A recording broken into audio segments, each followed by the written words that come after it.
सादर प्रणाम आप सभी को।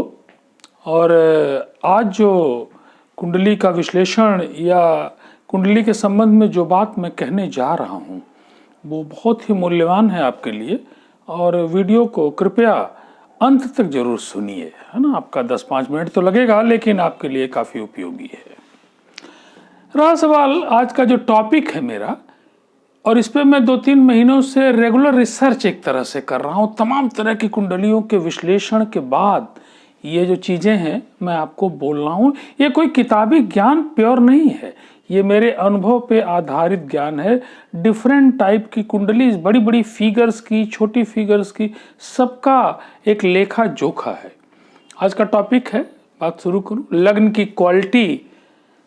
लग्न बड़ा इंपॉर्टेंट, मैंने कई बार बताया है कि पूरी पर्सनालिटी को, पूरे जीवन के कवच को कौन करता है? कबर लग्न करती है। और लग्न की क्वालिटी पे ही आज मैं पुनः कुछ और चीज़ें बोल रहा हूँ कि लग्न कैसी आपकी है। That is very important. कि 3 कैटेगरी में मैंने लग्न को रखा है। एक तो है कि दूषित लग्न है, पापग्रस्त जिसको आप कह सकते हैं। दूसरी एक चलिए सामान्य लग्न है, और तीसरी है पवित्र लग्न। ये 3 कैटेगरी में मैंने लग्नों को बांटा है। सामान्य लग्न में बहुत सारे फैक्टर और आएंगे कि जो उसे अच्छा कर देंगे, लेकिन पवित्र अगर लग्न है तो बाकी ग्रहों का अगर कोई बहुत रोल हो या ना हो, वो पवित्र लग्न ही काफ़ी हो जाएगी। दूषित लग्न में जरूर ए लॉट ऑफ प्रॉब्लम्स मैंने देखी हैं।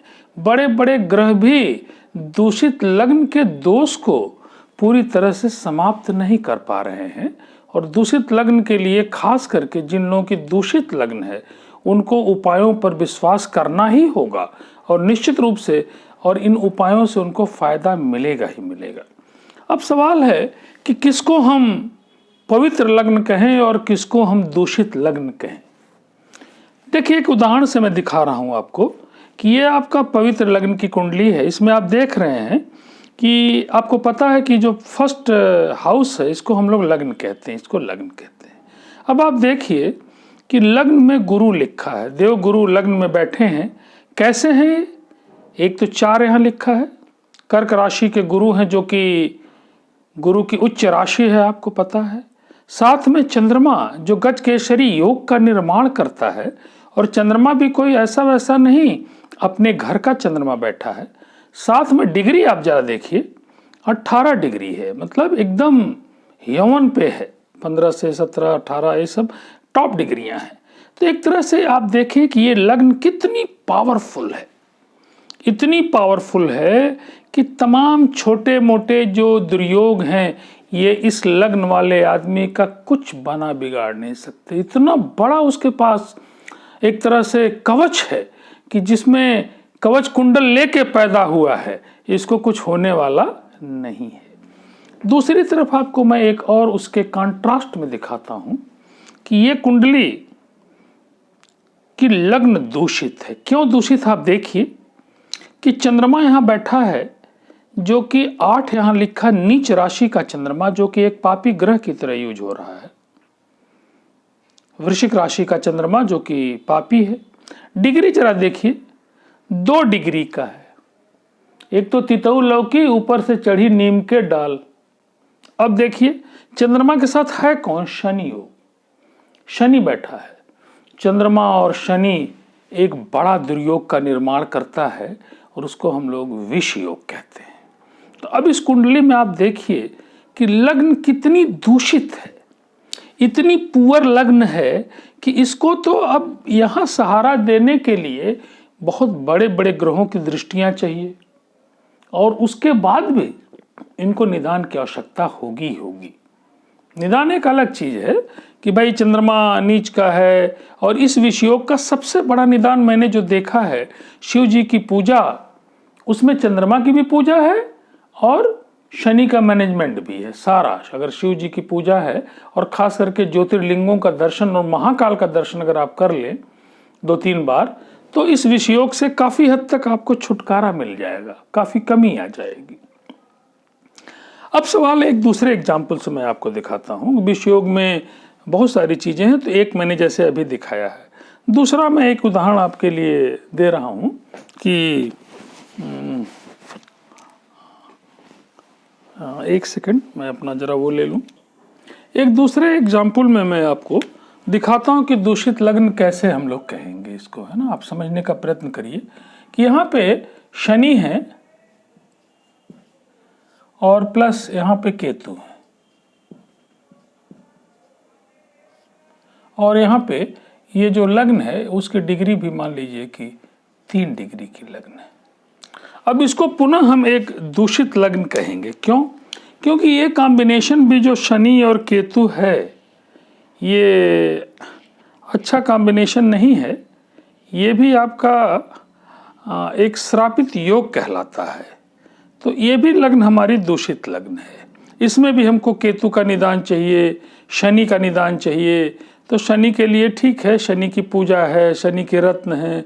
केतु है तो सबसे अच्छा काल भैरव का दर्शन केतु के लिए मैंने पाया है बहुत ही उपयोगी है, कि काल भैरव का आप दर्शन करें संडे के दिन, और कुत्ते को जरूर, कुत्ते की सेवा केतु के लिए काफ़ी आराम देता है।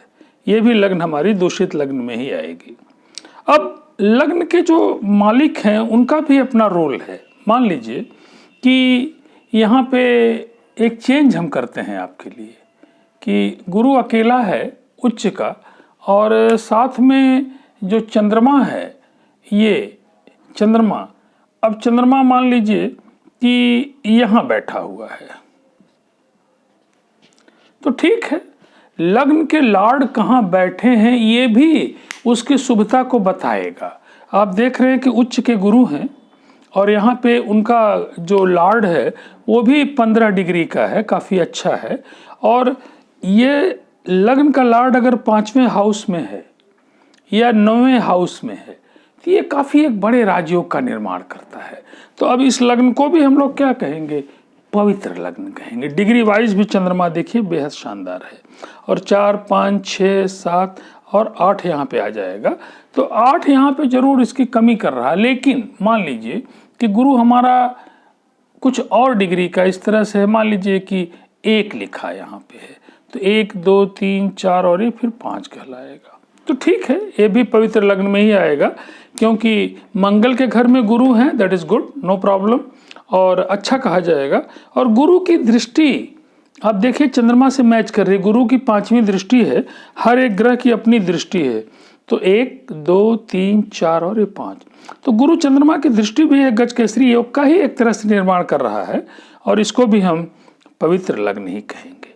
लग्न जितनी पवित्र होगी उतना शानदार आपका जीवन होगा, स्मूथनेस आपके जीवन में उतनी ज़्यादा होगी। और लग्न जितनी कमज़ोर होगी, जितनी दूषित होगी, उतना आप परेशानी में होंगे। इसलिए अपनी लग्न को मजबूत करने का प्रयास करना, क्योंकि जन्म आपके हाथ में नहीं है, आपके पूर्व जन्मों के तमाम चीज़ों का फल है आपकी कुंडली। तो लग्न को कैसे मजबूत करें ये सब बड़ा इम्पॉर्टेंट है। और इसमें लग्न अगर आपकी दूषित है तो उसका एक बड़ा तो निदान सबसे बड़ा है कि गरीबों की आप सेवा करें। गरीबों को जितना ज़्यादा सेवा करेंगे उतना आपको आनंद आएगा। मैं आज एक लेख पढ़ रहा था, मैंने देखा कि तमाम प्रतिक्रियावादी लोग राजनीति में अडानी अंबानी कहते रहते, लेकिन उनके योगदान को आप देखिए कि 65,000 करोड़ रुपए अपनी मेहनत से कमाया हुआ पैसा समाज को अडानी देते हैं। और मैंने उनकी उन्नति के लिए उनकी कुंडली का विश्लेषण मैं किसी दिन करूंगा जरूर, क्योंकि वो अहमदाबाद में साइकिल पे चादर बेचा करते थे, कपड़े साइकिल पर रख के बेचा करते थे, और इतनी बड़ी उन्नति में उनके निश्चित रूप से ग्रहों का योगदान है। और दान आप भी अगर अपनी कमाई का कुछ % दान करते हैं तो बहुत सारे जो दुर्योग आप देख रहे हैं ये दुर्योगों से आपको छुटकारा मिलेगा। तो मैं तो समझता हूँ कि दान जरूर करिए। जिनकी लग्न पवित्र है उन्हें भी तो करना ही चाहिए, लेकिन जिनकी नहीं है उनके लिए बहुत ही आवश्यक है। तो और सामान्य लग्न किसको कहेंगे? सामान्य लग्न ये है कि ठीक है, नाम से ही पता चल रहा है कि सामान्य लग्न कौन है। सामान्य लग्न कुछ इस तरह से है कि न वो दूषित कैटेगरी में आ रही है और न वो पवित्र की कैटेगरी में बहुत ज़्यादा पावरफुल आ रही है। तब उसमें दूसरे ग्रहों का और उसकी महादशा अंतरदशा बहुत सारी चीज़ों का असर आएगा। और नो डाउट अकेले लग्न कुंडली नहीं, हम लोग 3 कुंडली जरूर देखेंगे, लग्न को, चलित को और नवमांस को। तो उसकी चर्चा हम लोग किसी दूसरे दिन करेंगे कि अकेले लग्न कुंडली को ही देख लें या कुछ और देखें, तो उस पर भी एक लेक्चर हमारा आएगा ही आएगा। अब जैसे मान लीजिए कि ये हमारे पास एक कुंडली है जिसमें हमारा कोई ग्रह बैठा, मान लीजिए शुक्र बैठा है, डिग्री मान लीजिए इसकी 8 डिग्री की है, ठीक है, और यहाँ पे अंक मान लीजिए इसका जो है वो 2 लिखा, अपने घर का शुक्र है। और तब इसको हम इस लग्न को डिग्री वाइज ठीक है 8 है, थोड़ा कम है, लेकिन अपने घर का शुक्र है, तो जरूर इसको हम जो है वो सामान्य की श्रेणी में लाएंगे। अब इसको डिसाइड करने के लिए कि इसके सामान्य से कितना ऊपर कितना नीचे है, हमको ये देखना होगा कि इनको कौन लोग देख रहे हैं। अगर इनके ज़्यादा से ज़्यादा मित्र लोग अच्छी पोजीशन में रह के इनको देख रहे हैं, तो इनकी कैटेगरी सामान्य में भी, जैसे होता है ना कि लोअर मिडिल क्लास कि अपर मिडिल क्लास, तो फिर ये अपर मिडिल क्लास में आने शुरू हो जाएंगे। जो जो इनके ज़्यादा से ज़्यादा पावरफुल मित्रों की दृष्टि यहाँ से मैच करेगी, त्यों ये फिर मिडिल, जो लोअर मिडिल है उससे अपर मिडिल की तरफ आने लगेंगे। और मान लीजिए कि 4-4, 5-5 ग्रह इस शुक्र को देख रहे हैं और सब पावरफुल हैं, सब इनके मित्र हैं, तब ये सामान्य जो श्रेणी है, जैसे आप देखते हैं ना कि डेवलपिंग कंट्री जो है वो फिर डेवलप्ड में आ गई, तो उसी तरह से ये भी है। तब इसके लिए काफ़ी अध्ययन करना पड़ेगा हमको। लेकिन अगर यहाँ पे एक तरफ देखते ही पता लगा गुरु हैं, चंद्रमा हैं और बड़े उच्च के सब हैं, तब तो फिर ठीक है, ज़्यादा निरीक्षण की आवश्यकता नहीं है। लेकिन अगर सामान्य है तो सामान्य भी हम देख लेंगे कि एकदम सामान्य है या थोड़ा ऊपर हैं, या एकदम से अब एक तरह से देखा जाए बॉर्डर लाइन है, पवित्र वाले में ही जा रहे हैं, तो इसके लिए एक अध्ययन की ज़रूरत होगी। तो ठीक है, आज की कुंडली में मैं यही बता रहा हूँ और आप सबसे यही आग्रह है कि अपनी लग्न को आप मजबूत करें उपायों के द्वारा और रत्नों के द्वारा भी कर सकते हैं। और पुनः अगली वीडियो आएगी, तब तक के लिए अपनी वाणी को विराम दे रहा हूँ और आप सभी को बहुत बहुत शुभकामनाएं हैं अच्छे जीवन के लिए।